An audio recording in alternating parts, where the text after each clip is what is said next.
Hello, I'm Suresh Aladan. Hi, I'm Dr. Jasmine. And we're from the Correct Weight Loss team. Today we're going to talk about an interesting topic called how to lose stomach fat. I think it's something that's very interesting and very popular among the general public, and most people seem to complain about bulges in the stomach or stomach fat problems and stuff like that. So we're going to cover about how we're going to lose stomach fat. Okay? Dr. Jasmine, would you like to start? Stomach fat, we need to understand that stomach fat is actually part of the fat in the rest of the body as well. Right. Okay. So when you're trying to lose stomach fat, you cannot lose it isolated. Yeah. It's not an isolated fat region, you know. So you either have to lose fat all over or nothing at all. Or nothing at all. Okay. So a lot of people do spot training where they do 100 crunches, 100 sit-ups, and you just basically only train their stomach. Yes. And this really does not work. Yes. Okay. But you will get a bigger stomach. You might get a bigger stomach because the core muscles, which are the muscles in the abdominal region, and when you do crunches and sit-ups, you actually train these muscles, and these muscles obviously get bigger, expand. stronger. Yes. Yeah, they get bigger, they get stronger, and the fat layer has not changed. Right. And the muscles have expanded. Right. So obviously your abdominal girth is also going to expand. Okay. Together with it. Right. Alright. So what is very important to remember is that spot training doesn't work. It doesn't work. Right. And the fat actually comes off one layer at a time. Right. Okay. The whole body needs to be trained in totality. Okay. Okay. So I suppose the only spot training benefit you get is doing some core exercises to strengthen the core muscles. Yeah, you strengthen the core muscles, and some people actually have core muscle damage, like from pregnancy, and some people actually do have bulging stomachs because of this weak core muscles. So you only do that to strengthen the core muscles, but overall you've got to train your entire body so that you burn the fat. That's right. Okay, fine.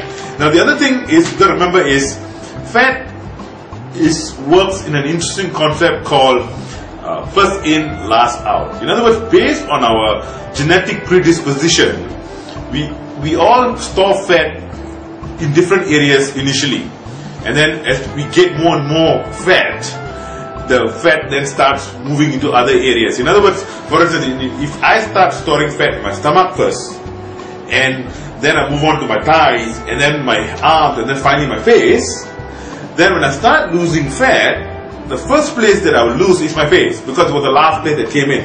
And then it will go to my arms, and then my thighs, and then finally to my stomach. And unfortunately, whenever we have a problem area, which is normally the first area we put fat, whether it's the stomach or the thighs, that's the area most people become obsessed about. And they want to see results in that area. They get very demoralized when they don't get there.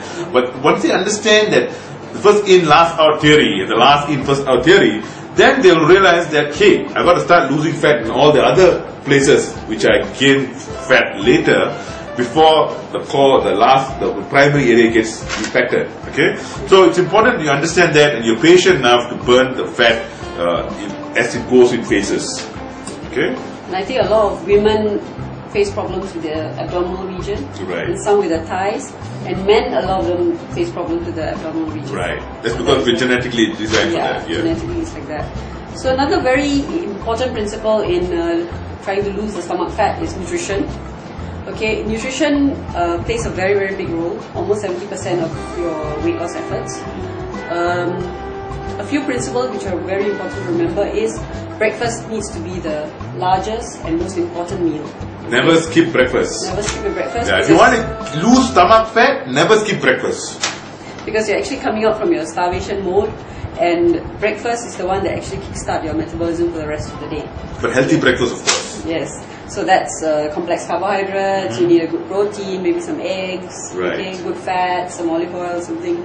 And that's a complete breakfast. Right. Okay. And you need 3 big meals in the whole day, and 2 small snacks. Basically tapering your calories. So breakfast is the largest, dinner is the smallest meal in the day. Okay. And your meal choices, your choices of the food that you eat is very important as well. You need to choose less carbohydrates, avoid all the refined carbohydrates like sugar, white flour products. Okay.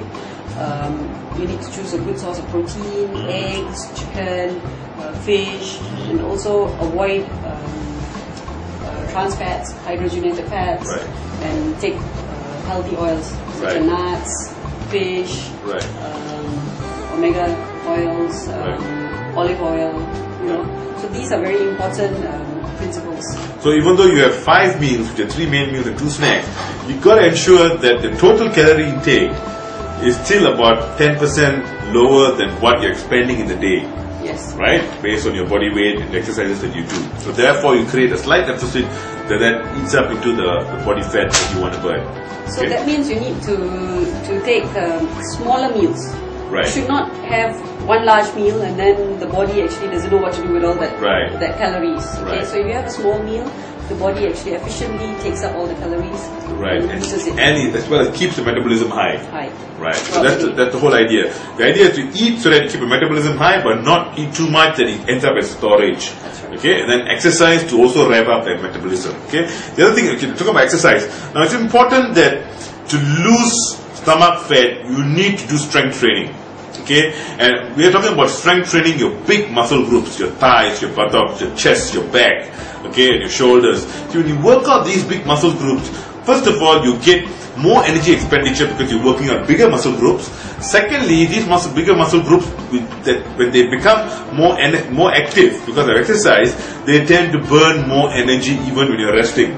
Okay, so you increase your active burn as well as you increase your passive burn, and that's what's going to help you burn all the fat away. Okay. Secondly, incorporate some aerobics. Okay, I think steady state aerobics is good if you've never exercised before. Start with whatever fitness level. You can start with a brisk walk and then move on to slight jogging and whatever not. Once you've reached a certain level of fitness, you may want to switch to high intensity interval training, which is short bursts of high speed cardio cycle with rest, and you can do about 6 or 8 cycles like this, and this will actually help burn a lot of fat and maintain your muscle mass. Okay. The next principle will be supplementation. Right. You need to have a quality multivitamin and multimineral. This is to ensure that there are no deficiencies in your diet. Okay. Also, salmon oil or omega-3 oils are very important, and this also helps in weight loss. Right. And finally, restoration. It's important that you get adequate rest in terms of stress relief and good quality sleep, so that your cortisol levels are low, insulin levels are low. These are things that will slow down your cortisol and insulin are things that will slow down your fat loss. Okay, so it's pointless exercising and not getting enough rest and getting the benefits of exercise because your lack of rest is increasing all the bad hormones. Okay, so stress relief via meditation or whatever stress relief method that you think is good, that helps you stress relief, and that stress relief will help you sleep better. You know, sometimes people can sleep 6 to 8 hours, but they still get up tired because they didn't get restful sleep because they're so stressed out. So combining quality and quantity of rest and restoration is important to ensure that you maximize your losing your stomach fat. Okay, I guess that's it for now from the Correct Weight Loss team. This time, do it right. For more information about losing belly fat, please visit our resource-rich blog at losebellyfat-blog.com. That's losebellyfat-blog.com. losebellyfat-blog.com. The blog is a rich resource for anyone wanting a toned and trim stomach. So until we see you again, hope you enjoyed the show. Thank you. Bye-bye.